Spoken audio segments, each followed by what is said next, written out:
it gives me great pleasure to welcome Tony Hodgson, Chief Commercial Officer at Lignin Industries, to the stage. Thank you. It's a bit blinding by the lights, but I hope you had a good coffee break, and it's a bit warm in here. But 10 minutes isn't long to explain what we do, but hopefully we can push things through. And so my name's Toby Hodgson, Chief Commercial Officer of Lignin Industries. We're a Swedish-based scale-up business. I'll go through the history very briefly in a moment.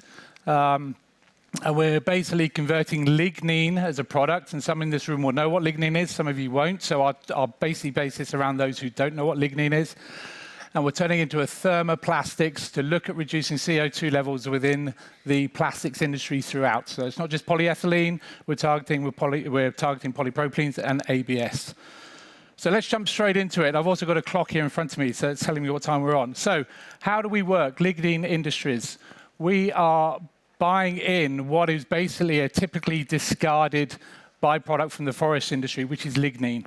Those of you who don't know what lignin is, it's the bonding agent of a tree.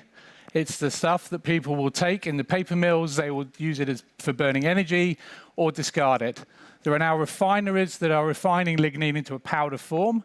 And in stage 2 here, we're taking powdered form lignin, mixing it in with our patented bio-oil formulation, and creating a product called Renol. Renol is basically the combination of these two, as we then bond it with a carrier agent. So that'll be something of the recycled agents such as polypropylene, polyethylene, or an ABS. And then that creates a master batch, so a 50-50 master batch, as we want to look at. And we're then supplying that into the plastics industry, either compounders, injection molders, or film extruders. So we have with us today as well James, who's our UK distributor and one of our first customers as well. So realistically, we're looking at the industrial section with their company, from compounding to injection molding, and then we're working with extrusion partners to create films for the PE film world, timber wrapping, and other areas such as econ bags. We'll come on to that in a little bit more. So realistically, about Lignin Industries, we are nearly 6 years old. We started in 2018. The company was founded by Christopher Carrick, whose family come from the paper, the pulp, and the forestry industry. His great-great-grandfather was the first CEO of SCA Packaging, those who know the Nordic paper industry.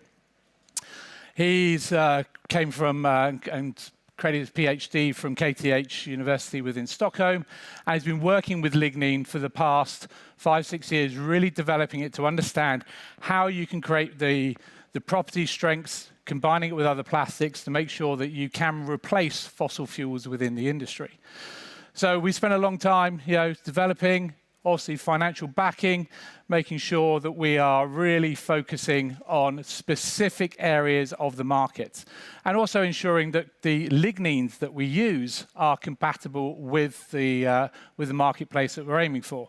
Those of you who know a little bit about lignin, we started with craft lignin. Quite a pungent smell. You can't put it out on the market. So we've been working with different lignins over the years to really refine the smell and the odor. And I see that everybody's avoided this channel here. There are 6 bags on the end. The title of this presentation is I Smell the Future. We had a member of an independent media company who came to see us, and he wrote a lovely article about it and titled it I Smell the Future. This is those who can pick it up. That's a PE bag made of Renol, our product, in almost every layer. You'll find it smells of wood, because it is wood. Some of it is wood. That's the whole reason, the story behind everything that we go through. The great news is, going from a startup company, we then commercialized right at the back end of last year. Coincidentally, it was just when I joined the business as well. So it was a really exciting time. We're a small company, only 19 people within the whole business, looking for growth in areas, but we are a mixture of developers, salespeople, and logistics people. So everybody jumps on board to make sure we make things happen. And we have a big growth plan, as many companies we have. For 2026, we're looking basically to break even of where we are. We do have investors at this moment in time, and will fund us through. And thankfully, the EU have grants available for many companies like ours moving forward. And formats like this, the energy that I've already got from today just being out there for the first time is just amazing. So I'm hoping that energy will keep going for the next 2 days. So why are we different from other people? There's many people looking for other options. There are softwood options out there. We don't see them as competitors. They're colleagues of ours. We're all trying to achieve the same thing. But one thing that is very different with our product is the processability. And we found that everybody we supply this to, if you've got a polyethylene, polypropylene or ABS, you can drop it into the machines as a master batch, as a drop-in solution, and use exactly the same mechanical setups as you currently have today. So extrusion, still between 170, 180, 190 degrees. Injection molding, somewhere scaling between 2 and 220, maybe a little bit higher. There are those who have kindly pushed it to the limits and process our product at 240, which is fantastic. We love people who will try our product, develop it, push it to the limit, put higher levels of content in and push the limits of extrusion. Really from a sustainability perspective, our main goal is all about recyclability, and that's the main driving point of our business. We're not biodegradable, we're not compostable. Our main effort and our main drive is to ensure that our materials that we use are fully recyclable going through the chain. And then also about growth and scalability. I mean, the world is an abundance of lignin. If you just look at the forestry industry alone, there are over 100 million tons of lignin available. And that's just a starting point. If you start looking at other agricultural-based lignins, it's just endless. It's an endless tap of material. And the other thing is we are a material that is available. We're already supplying. In the UK, we're supplying a number of injection molders and compounders and going into products. We're producing e-commerce bags for the market, for the Nordic market, Nordic brands that really do drive sustainability. And that's the main thing, is making sure that we're working with companies in partnership that not only claim sustainability, but drive sustainability. And that's the main thing. So I already talked about our business model and the scalability.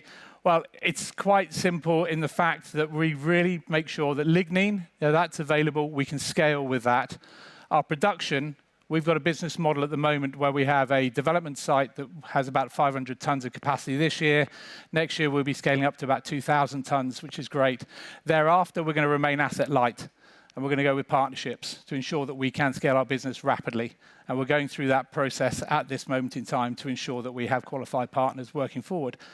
And then also the applications. I mean, the plastics industry is huge, as we all know, but we need to really stay focused on where we are. And that's why we're playing in 3 different areas: polypropylene, polyethylene, and ABS markets. And we know how big that covers, probably about 70 to 80% of the plastics market as it stands anyway.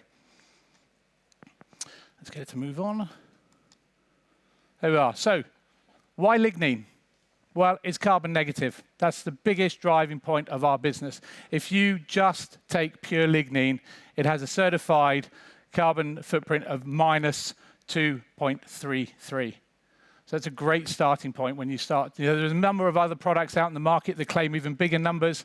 But at the end of the day, this is fully certified, but it's also available on the market as well. By the time we've added a little bit more manufacturing, a little bit more transport, we have a finished Renal product, which is a carbon footprint of minus 1.9. So you start comparing that with what's on the market in fossil-based plastics, you're ranging somewhere between 2 and 4. You've got recycled plastics, which will be somewhere just under 1. So you start thinking about the balance.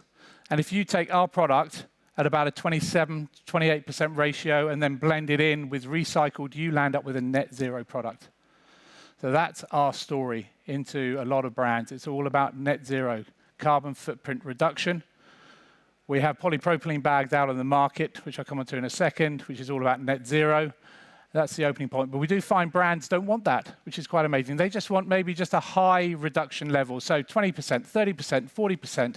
Automotive industry in Germany, they won't accept anything that can't provide them 30% plus. And we're in a position to be able to offer them that as well. Time's running out. So what areas are we playing in? I'll just recuperate. So industrial areas, a lot of applications. We've got EV chargers, the plates, showers, etc., things like that area. Domestic appliances and pallets. How many plastic pallets are in the supply chain at this moment in time that have no bio content? They have recycled content, but no bio content. And then consumer packaging. So that's really about films, e-commerce bags, timber wrapping. You imagine the story. Our product, it comes from the woods. and it braces the forest. You imagine the story of timber wrapping timber. And I'll leave that with you. If you would like to talk to us during this next 2 days, we're right at the far corner up on the left-hand side. But thank you very much, and hopefully we'll talk more during the week or the next few days.